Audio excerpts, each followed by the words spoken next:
Masih tentang penekanan ke atas subsidi bersasar, kami ingin mendapatkan pandangan penganalisis ekonomi berhubung perkara yang diberi keutamaan oleh Perdana Menteri Datuk Seri Anwar Ibrahim itu. Dan di talian Skype ketika ini, pakar ekonomi Universiti Tun Abdul Razak, Profesor Emeritus Dr. Barjoyai Bardai. Assalamualaikum, Prof. Baik. Waalaikumsalam. 2 minggu diberikan oleh Datuk Seri Anwar untuk memperincikan tentang implikasi subsidi bersasar. Apa yang perlu kementerian dan agensi berkaitan sediakan dalam tempoh itu dan sejauh mana subsidi bersasar realistik menjelang kegawatan ekonomi yang diramal pada suku pertama tahun depan, Prof. Okey, terima kasih. Bismillahirrahmanirrahim.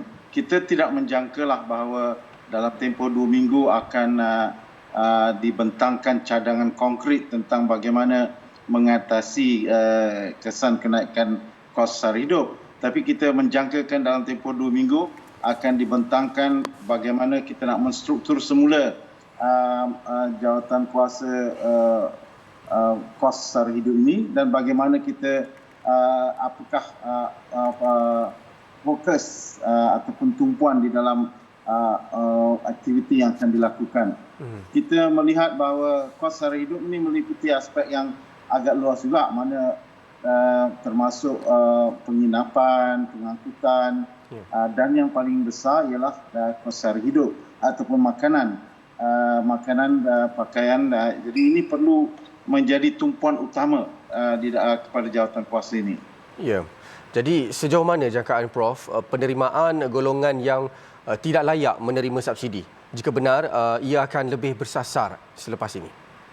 Okey, sebenarnya subsidi kita ni setelah menjangkau hampir 80 bilion kerana dia tidak bersasar, dan dia tidak bersasar ni adalah kerana pragmatiknya. Contohnya subsidi ke atas minyak, petrol dan diesel yang sebenarnya diberikan kepada semua pengguna, kadang-kadang termasuk pengguna dari luar negara.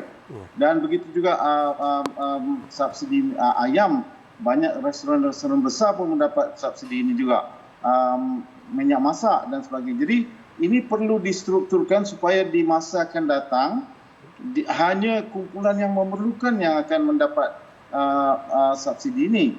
Tetapi ini memerlukan data mikro yang membolehkan subsidi ini disasarkan betul-betul, memastikan hanya kumpulan yang memerlukan ini. Dan ini kita perlu menggunakan kaedah pengumpulan data yang mikro, maknanya untuk membolehkan ini dilakukan. Baik. Jadi apa antara cabaran yang akan diterima kerajaan jika subsidi bersasar dilaksanakan dalam masa terdekat? Okey, dalam masa terdekat ini mungkin kita perlu berhati-hati kerana banyak subsidi-subsidi yang kita beri hari ini telah membolehkan kita mengawal inflasi. Dan kita di Malaysia ni mengamalkan konsep apa yang dipanggil inflasi berhijab.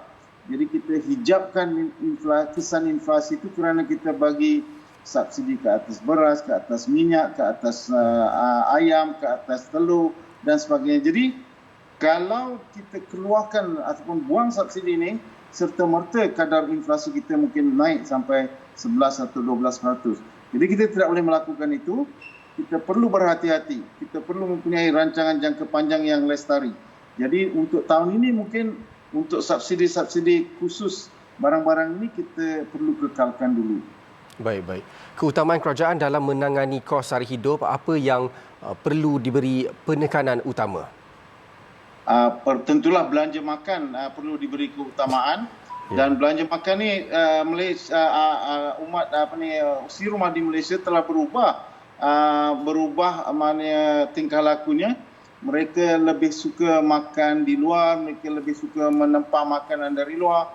Ini sebenarnya satu gejala juga yang telah menyebabkan inflasi semakin berleluasa, kerana contohnya kalau sekeping ikan yang kita beli di pasar mungkin pada harga RM5 dijual sampai RM12, RM13 di restoran.